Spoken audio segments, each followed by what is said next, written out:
Hello, hello. Thank you for being here. My name's Catherine and this is my channel, So Much Sewing. On this channel we talk all things sewing.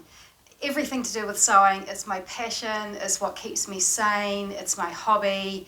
I just love it, so I hope you do too. If you are new here, welcome. I hope you will like what you see here and I hope you will consider subscribing and liking and clicking the notification bell so that you know when my next video will come out.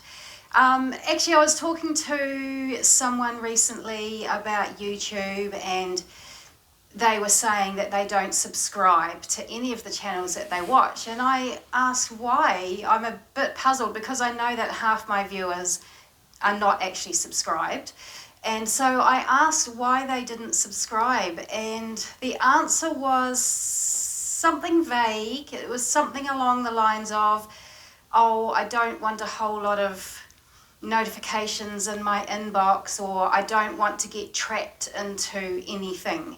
And I think that's probably a fairly standard sort of a thought process for a lot of people. But do you know, I am subscribed to lots and lots of YouTubers because I like to support everybody I watch. And yes, you get notifications, but you can make it so you don't get notifications like to your phone. I did that on Facebook as well. I turned off the notifications so I didn't get a ping every time I got a notification. I just log in to Facebook or into YouTube and then I see my notifications, and of course I can scroll down them and decide which ones I want to look at and which ones I will look at later, or which ones that don't actually take my fancy. So yeah, you're not locked into anything. You don't have to get a notification ping on your phone every time you get a notification. Just wanted to cover that off and explain that a little bit. Yeah, I mean, obviously a YouTube channel, you want it to grow, and the way it grows is by people viewing. You don't have to subscribe, just by viewing. That does help the channel grow. But if you subscribe and if you click the notification bell, then that does a whole bunch more. But anyway, I'm not here to beat you up. I'm so happy that you are with me today. Today I'm talking about a pattern that I love so much that I have made 3 versions of. And it surprised me. It took me by surprise that I loved this pattern so much because, you know, it's a fairly simple kind of a pattern really when you look at it. It's and I'm going to mispronounce the name, so I'm not even going to try it because it's a French name. It's a Canadian company, French-speaking Canadian, and so I will not be able to pronounce it correctly, so I'll put the name at the bottom of the screen here. And I found this company because I was on Instagram and there's a lady there. Again, I will mispronounce her name, so I will put it here. And she's quite a regular poster on Instagram, and so I see her pop up all the time.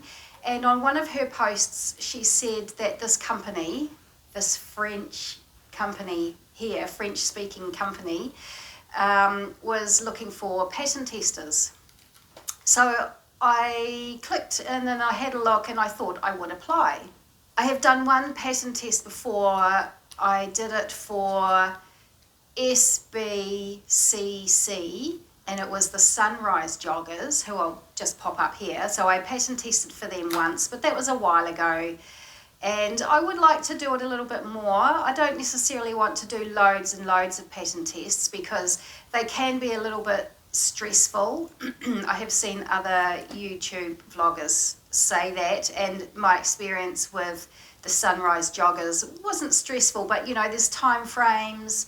You've got to find the right fabric, you've got to do, you know, there are some criteria and rules that you need to follow, so which is fine. So I wouldn't want to do loads and loads of them, but I would like to do a few. So I applied to be a pattern tester and I was accepted, which is awesome. And while I was on their site, they said, oh, you know, we've got an affiliate link if you would like an affiliate link. And I thought, well, no, you know, I've not tried any of their patterns before. So let me just try one pattern and I'll see how I go. So I looked through their selection and they do have a nice range of, I sort of would put them in the same category as maybe Ellie and Mac, maybe Love Notions, maybe some really good basics. and I chose this dress slash top to be the first pattern that I tried from this company, and I'm absolutely hooked. I loved it so much, as I say, that I've made 3 of them. This is my first version here. This is made in my practice fabric. I talked to you about this fabric previously. There's a dog. That is Jazz, fast asleep. So I've talked to you about this fabric before. This is a kind of a 50-50 blend of merino wool and nylon or polyester or something. I can't remember the exact content. And I said to you previously that I actually couldn't feel any merino in it at all. It just feels completely man-made to me. And it's got, I've never actually worked with scuba before, but to me it sort of feels like it might be quite scuba-y, but with a French terry kind of a back on it. So there's that French terry kind of back, and it's not soft. It is quite warm, I have to say. It is warm. I do have a ready-to-wear t-shirt underneath here and a merino vest under here, and I'm quite snugly warm, you know, there's no dramas with it. But it just, yeah, it is what it is. But so I was happy to make this up, my first version in this fabric that I wasn't in love with, just in case it didn't work out. Well, I've made it, and I took it away with me recently when I went away for the weekend, and it was a big hit. Everybody loved it. They all loved the colour, they loved the dress, and like I say, it's very comfy to wear. I've got the neck sort of sitting up at the moment, but you can fold it down to that sort of look. And because there's 2, what am I trying to say? 2 layers on this cowl neck. It's a very big cowl that you then fold in half and so on to the neckline. Because there's 2 layers, it's very quite thick. And it's so snugly. I love it. I do love it. And like I say, it was a huge hit with anyone who saw it. They all commented on it. So what I did was I made a size 16 at the bust, and I graded out to a size 22 at the hip. And the reason I did that is because, you know, if you've been watching me for any length of time, we all know I have tummy issues. I feel like I have tummy issues anyway, and so I don't like anything too fitting around my sort of lower tummy. And this is a very straight through kind of a pattern. So I'm looking down here as I'm chatting very rudely so I can find the size. Here we go. So as you can see, it's a very straight through design. Very simple, like I say, it is so simple, but this neck just makes it really, really special. It really elevates it, and yeah, I feel like it's a beautiful feature. I love it. So my body measurements are 109 at the bust, and a size 16 is 104 to 108 centimetres at the bust. The finished garment measurement for a size 16 at the bust is 126 centimetres. So that is body measurement 41 to 42 and a half inches, or 104 to 108 centimetres, and a finished garment measurement of 49.5 or 126 centimetres. So I thought that was fine, absolutely fine, you know, for the bust area. There's some room, but it's not overly sized, you know, it's a nice sort of comfortable oversized fit.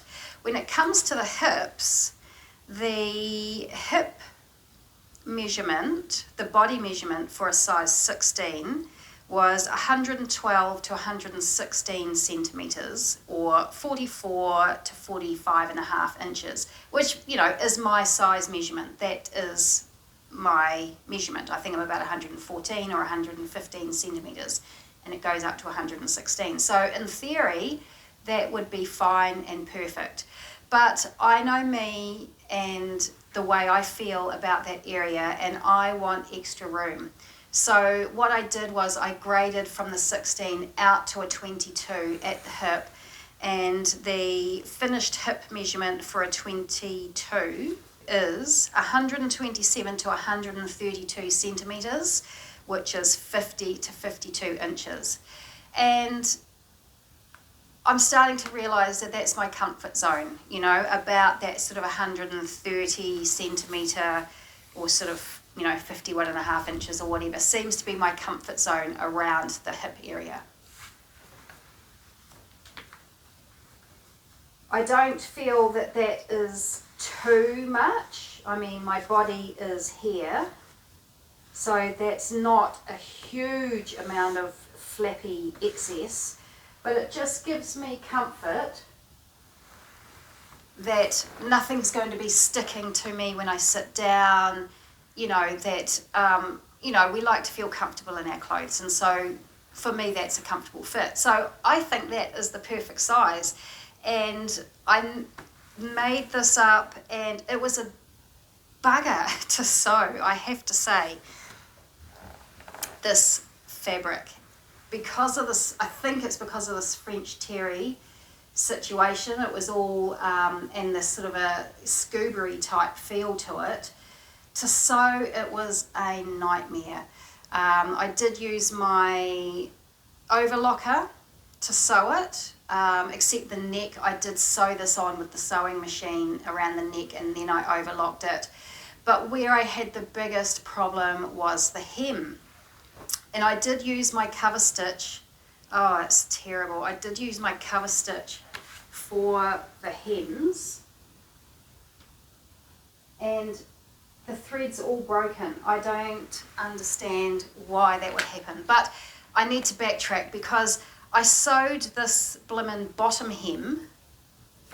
I sewed it with my cover stitch, and I used lots of pins, but it kept slipping, and it went so wonky. I finished it and I looked at it and thought, oh, I nearly threw it in a ball and under my table, which is where all my naughty projects go, and I nearly walked away from it. But I thought, no, Catherine, don't be so lazy. So I unpicked my cover stitched hem, and it's got 3 rows of stitching on it. The light's shining on this, so I can't really see what you can see. I can see that a line of thread is broken there. That's the, yeah, so there's 3 rows of cover stitch, 3 rows of stitching. So I undid those 3 rows, all that stuff on the back, I undid it, unpicked it. Decided, well, I'll take this opportunity to sort of change the hemline, change the height of the hem, so I did that. I raised it a little bit, pinned it all, used lots of pins, and went ahead and I re-sewed the hem on my cover stitch machine. Well, it all went wonky again. I could not believe it. It went so wonky. I had to undo it a second time. Unpick 3 rows of stitching and all that stuff on the back. So what I did this time, for the 3rd time, is I hand basted it. Karina from Lifting Pins and Needles is a big advocate of hand basting, and she's right. Sometimes you just need to do it to save aggravation and time and grey hairs. You just need to hand baste. So I hand basted the bottom hem and the sleeve cuffs, and I re-sewed it for the 3rd time, and I was much more successful. The hem is a lot more stable, straight. You know, I didn't have the issues that I had previously. So that was good. But like I just showed you, for some reason, I don't know why, some of the stitching is coming apart on both the hem, and the bottom hem, and on the sleeves. So I don't know why that would be, because I mean it's stretchy. Nothing's popping. I'm stretching it. Nothing's popping. So I don't understand why. I'm just putting it down to the fabric. It's just naughty bad fabric. Even though it's an awesome colour, and it made up into a beautiful dress. It's naughty bad fabric, and so who knows. But luckily that did not put me off, and I decided that I wanted to make this again in a beautiful mohair wool acrylic mix fabric that I found in a fabric store that's not too far away from me. So I will pop that video in. I've made a separate video of that dress, and I will show that to you now. This is my second version of the Annie and Her Seams Victoria dress. I love it. This is how I wore it to work today, with a nice black blazer.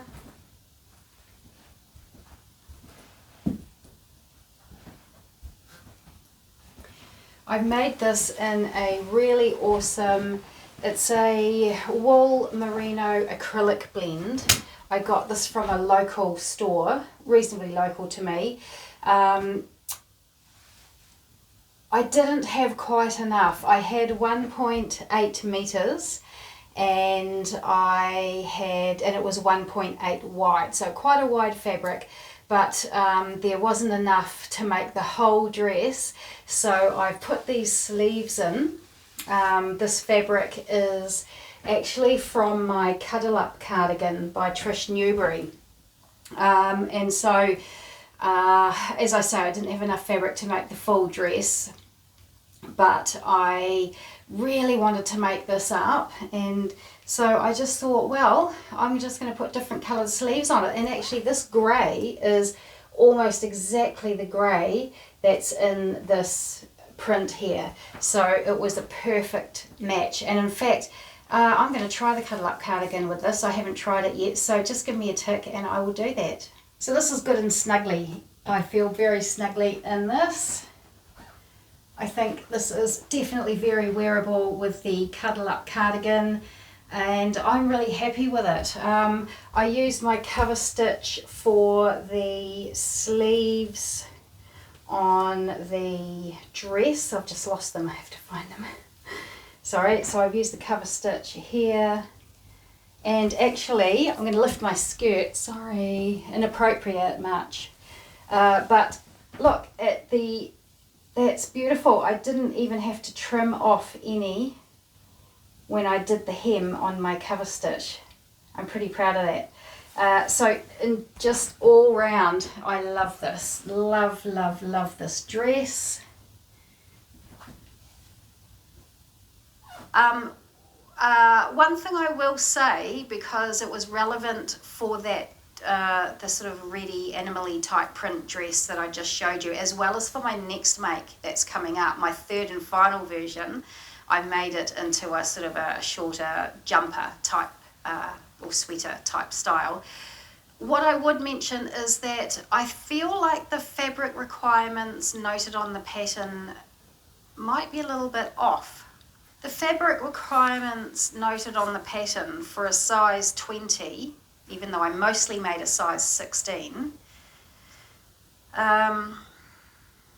for the short version of this one that I'm going to be showing you next is 1.9 meters.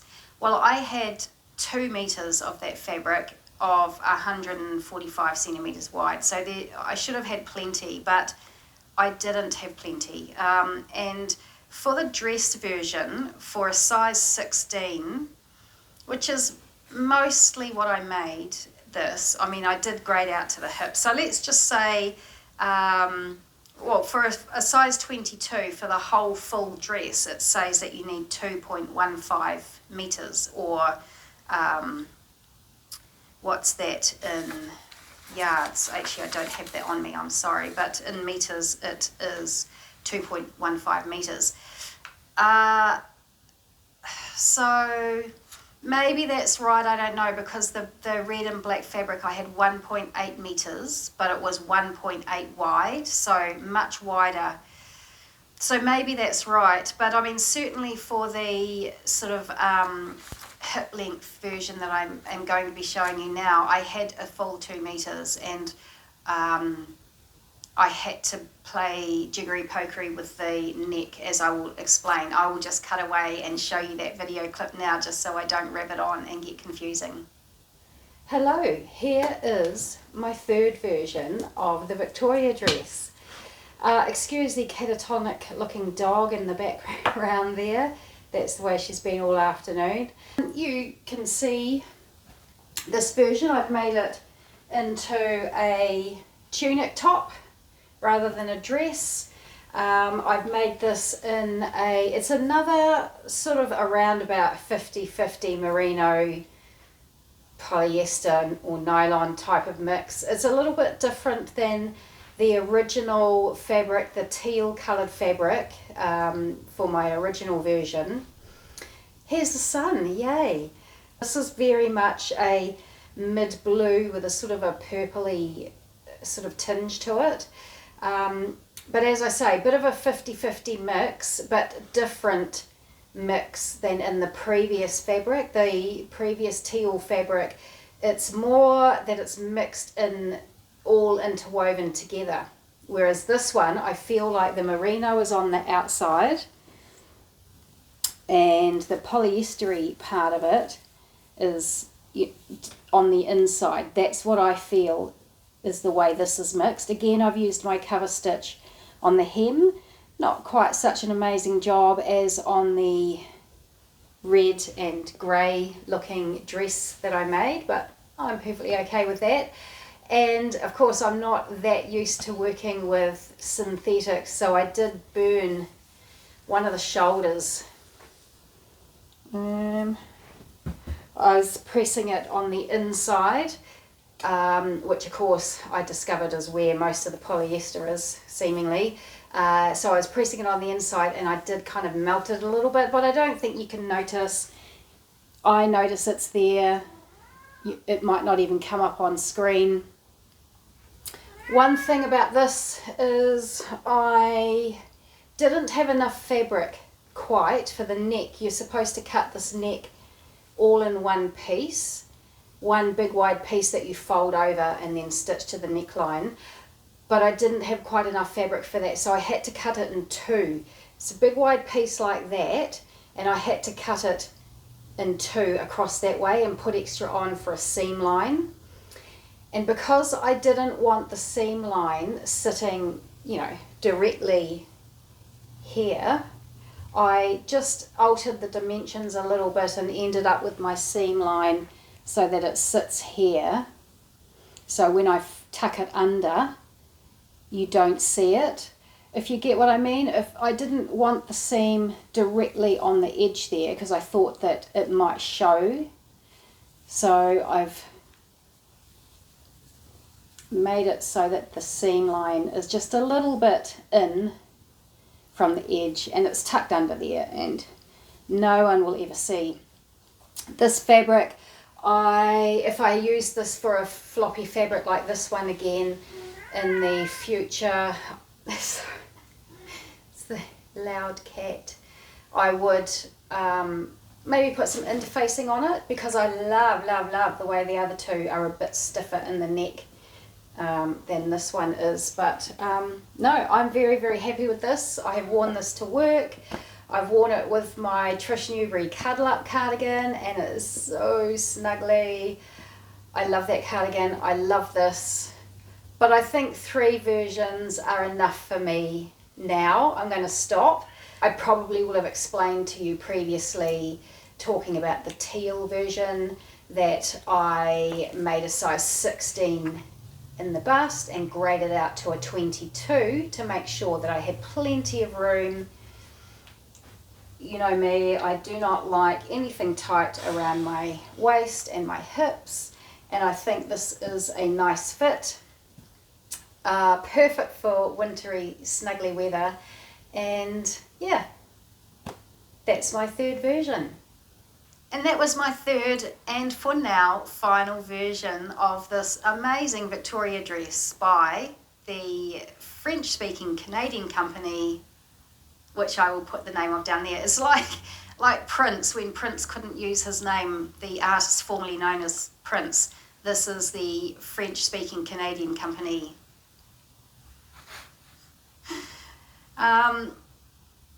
So where to from here? So I decided that I obviously loved this pattern, and so what I did is I went ahead and I applied for an affiliate link for this company. So I have put an affiliate link down below in the in the description section of this video. If you like this pattern, please feel free to use that affiliate link. If you like this pattern, you don't have to use this affiliate link to purchase the pattern. And equally, I know that most of my viewers are in the Northern Hemisphere. They're in the UK and they're in the US. So of course, you guys are all now in the middle of summer, enjoying beautiful summer weather while we endure this crazy rain. And so you won't be interested in this pattern at all, but please do store it away in your memory banks. Maybe think about it as the weather starts drawing cooler in a couple of months and revisit it then. So, I'm aware none of you will be interested in purchasing this probably right at the moment. Unless you're like me and you see a pattern and you buy it and you stash it because you know one day you're going to want to use that. So there we go with that affiliate link. It's my first ever affiliate link. It's a strange feeling. I have mixed feelings about it. Just as with putting ads on my channel, it brings up a whole conversation with yourself about why you are doing YouTube, why you are putting ads on your channel, why you might have affiliate links and that sort of thing. And it just sort of, it makes you wonder why you are doing YouTube. It's a hard conversation to have with yourself and with other people. And, obviously I'm not here to make $1 million. This is my hobby, and sewing is my hobby, and in fact this channel is my hobby. It's a hobby to to keep me busy, keep me interested, keep me engaged. So I have no expectation of making a lot of money out of it, but I have put ads on my channel, and I have got this one affiliate link, and I may well get more affiliate links. And the truth is, you don't make a lot of money out of affiliate links. I won't discuss how much money you make from it, but it's a small amount. And the idea, of course, is that when you have a large channel like the Yorkshire Sew Girl, or like Whitney from Tomcat Stitchery, or Kristen from the Dahlia Society, or any of those large players, all these little small amounts all add up. But of course, for someone of my size, my channel size, it's not a lot of money, and when it comes around to tax time, it may well be more trouble than it's worth. I'll have to see about that. But anyway, so that's a little bit of chat about ads and affiliate links if you are interested. And I guess that's all I have to say for now. My next video will be talking about the field dress in the blue plaid that I made recently and where I got to with that. It'll be my sister's make from that same fabric. I'll be showing you that. And I've got a new project up my sleeve that I'm very excited about. I think I'm probably finished with the very wintry makes for now. I have enough snuggly things for me to wear. They probably mostly get worn when I'm in the office, because the office is kept at a cooler temperature than I would have it at home, for example, because people are coming in and out from the factory and they don't want to come in and be hit by a furnace. So the temperature's a bit lower, so I wear all my snuggly, gorgeous, wintry stuff to work. But I have enough of that now. So I'm going to be making some other projects which are possibly more in line with what my Northern Hemisphere viewers will be making, but certainly a more sort of all-round, all-year, all-round type make. So stay tuned for my video next week. If you've clicked that notification bell, you'll know when it's coming out. And I look forward to seeing you then. I hope you're happy and I hope you're well, and I will see you again soon. Bye-bye.